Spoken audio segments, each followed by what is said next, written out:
Hello. Welcome back to my channel, Leonardo De Cueto.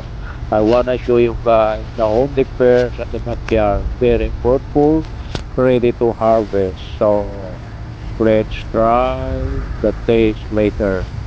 So yan po, it's very fruitful. Ang dami pong bunga at malapit na anihin or anytime pwede nang mag-harvest. Pipiliin lang po yung the ripe one, yung hinog. Ayan po, napakarami talaga.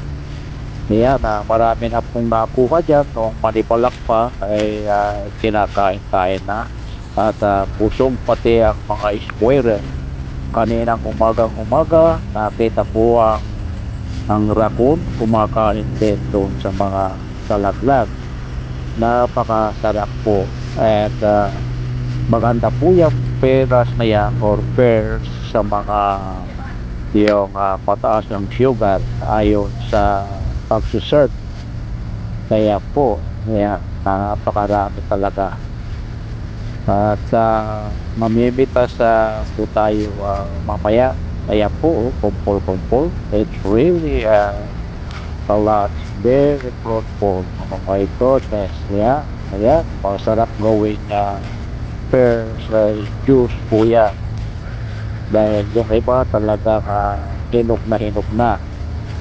At kung minsan tuwing umaga or every 1 hour may nalalaglag, kinakain pati ng squirrel. Kaya po, ipakikita ko sa inyo.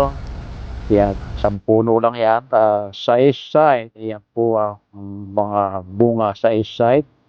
At isusunod naman po ay yung nasa south side naman. Ayan po. Ayan. Yan ang nasa south side. At ang susunod naman ay yung nasa sa west side naman. Sa nilulubugan ng araw. At ito naman ang sa north side. So, ayan po.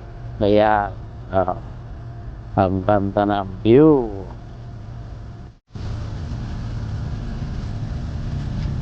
Titikman natin, kukuha tayo. Ayan, ang dami-dami. Kakainin ko ito. Ang pears in English. Napakaraming bunga. Ayan po. Ito, kakainin ko ito. Parang bayabas lang to. Itatry natin na kainin. Kain po tayo.